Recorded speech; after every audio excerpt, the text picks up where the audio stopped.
Oh, they're never playing for Man United again.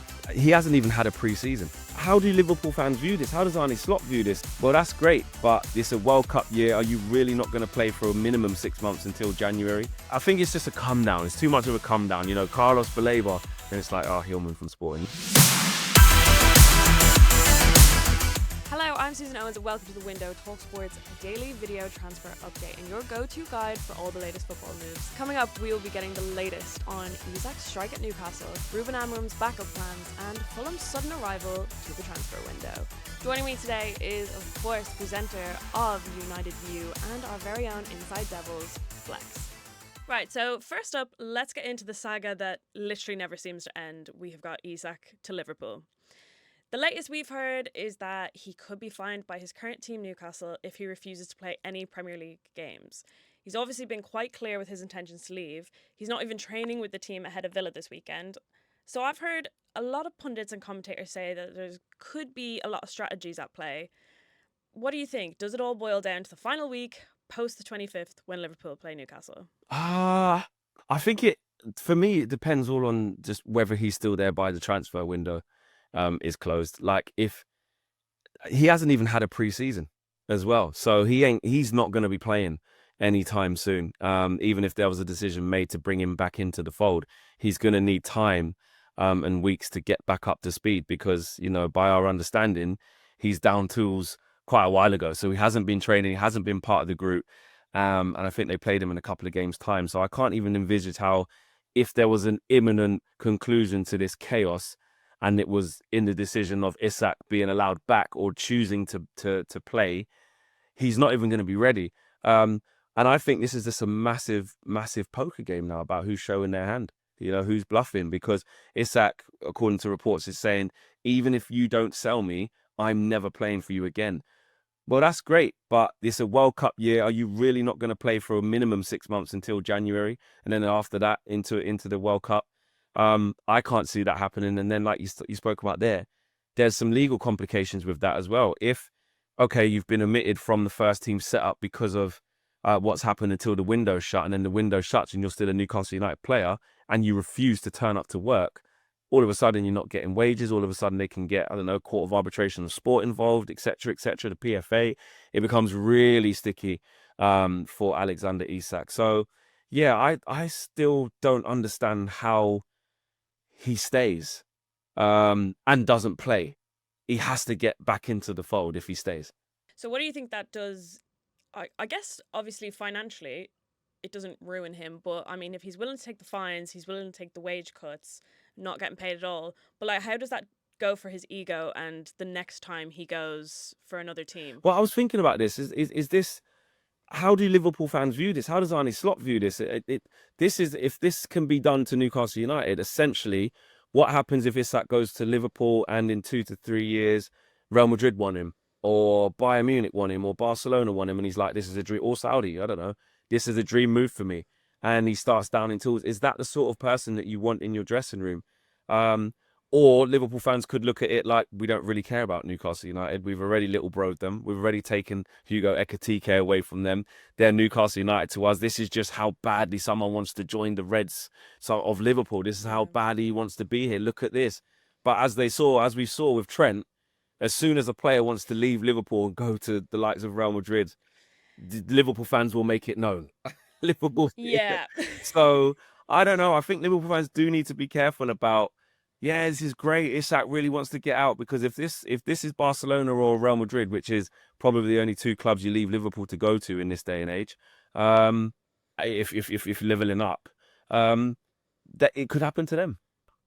Yeah. I suppose there's a lot of kind of... He's not really doing himself any favours. At the same time, yeah, he's making Liverpool fans feel wanted. Exactly. Like, we want to play for your club, but at the same time, I would be looking over my shoulder. I'd be a bit nervous myself. But let's keep going with Slot a little bit, because he's obviously not holding back on the signings.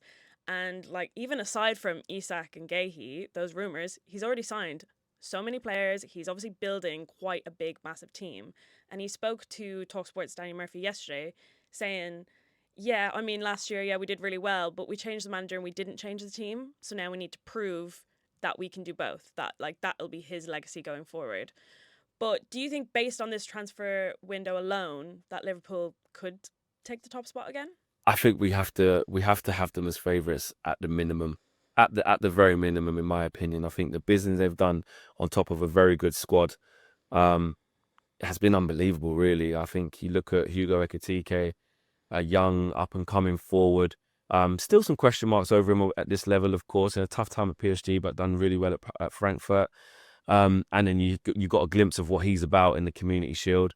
You look at the two new fullbacks in Kirkez and Frimpong and what they deliver, and again we got a snapshot of that in the Community Shield. Kirkez super aggressive, super fit, really at it up and down. Same with Frimpong. Um, and then obviously the big one in Florian Wirtz, right? The transfer record of Florian Wirtz. He's a top player.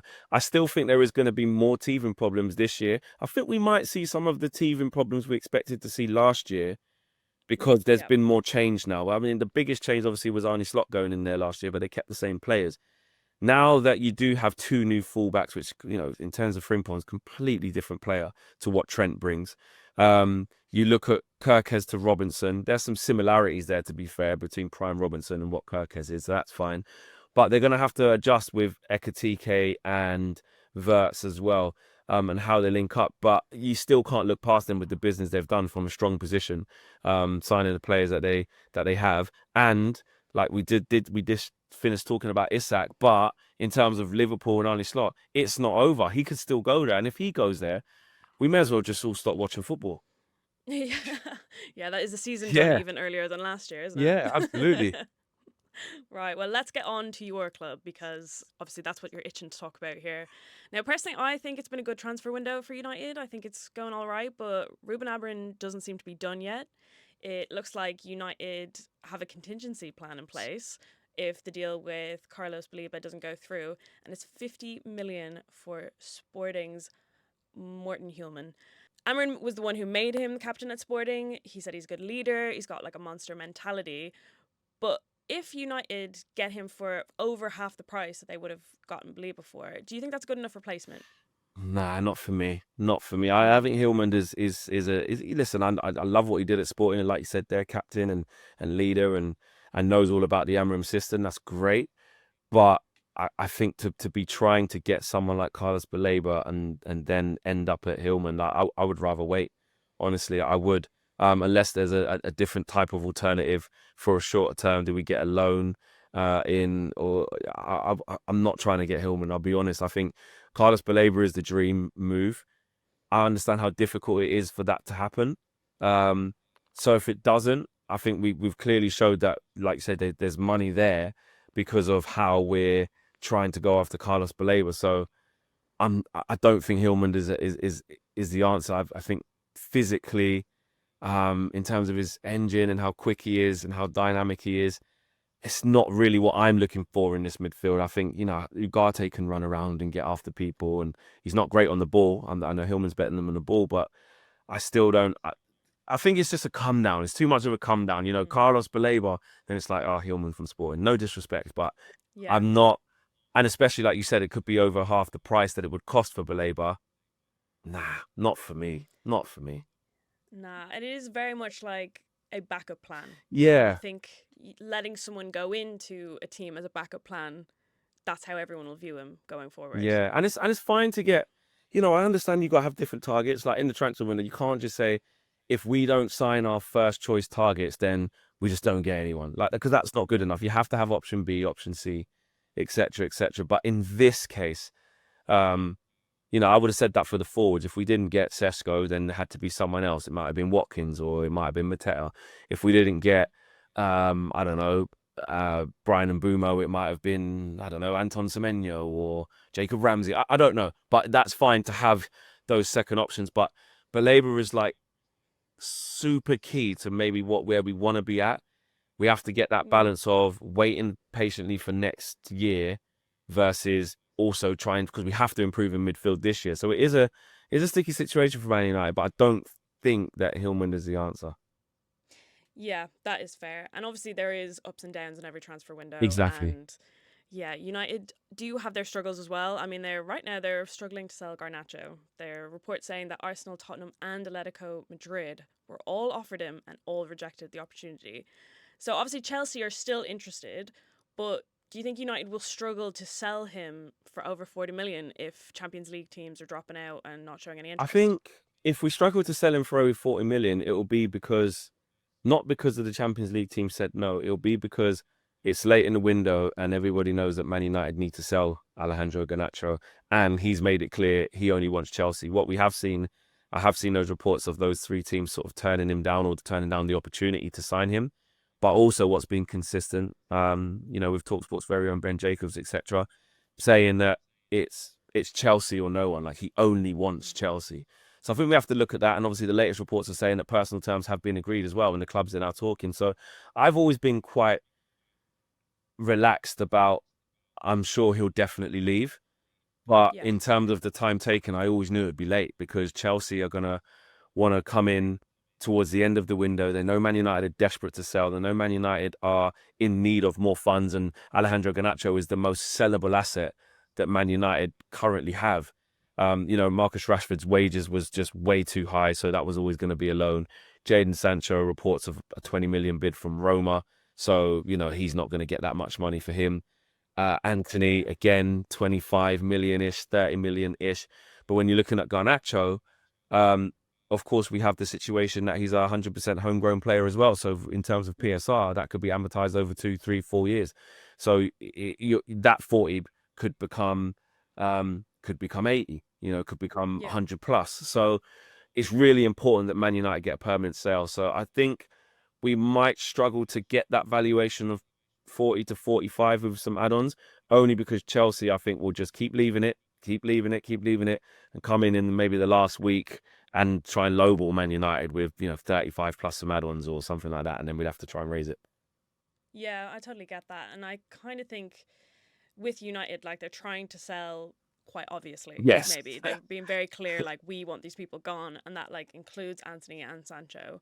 So do you think if they can't get rid of the three of them, like what is Ruben Amorim's plan Oh, there? they're Like, never do playing for Man United any of again. them?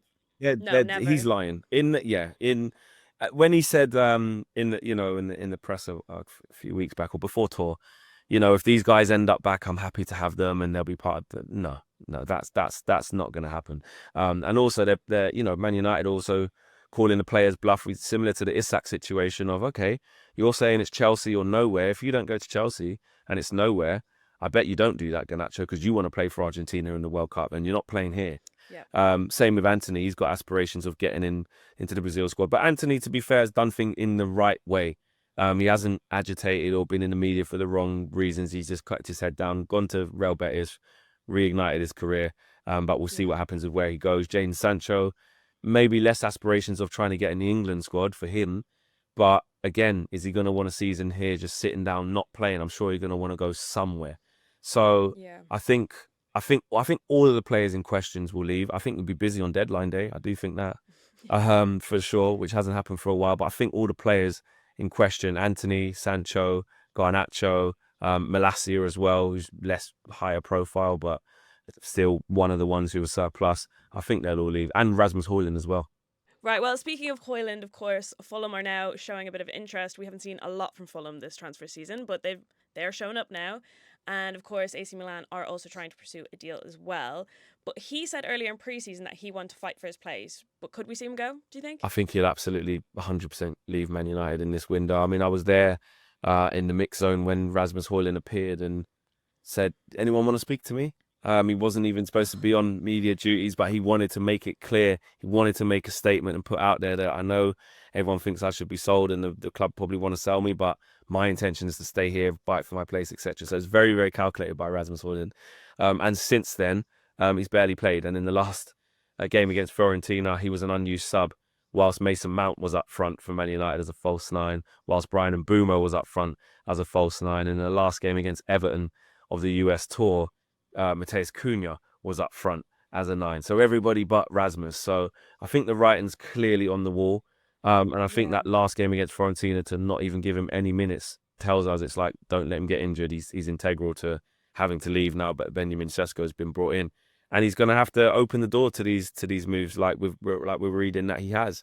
I think Fulham being at the table is interesting, but I don't think it's something Rasmus Højlund goes for, unless he desperately wants to stay in the Premier League. But with AC Milan on the other side, and the club's reportedly talking about what that move looks like, with an option to buy at the end of it for the best part of 35 to 40 million pounds, I think he would probably choose that. You know, that the prestige of AC Milan, the size of the club, over Fulham, in my opinion. But maybe, you know, he might be desperate to stay in the Premier League, but I don't think he'd turn down AC Milan to join Fulham. Well, there you have it. Flex, thank you so much for joining me. Really Absolute pleasure. Remember, the window will be back next week to keep you up to date with the latest rumours, done deals, and everything in between. The window is in association with our own bookies, talkSPORT Bet. So download the app or head to talksportbet.com if you want to get involved. 18 plus, T's and C's apply, begambleaware.org.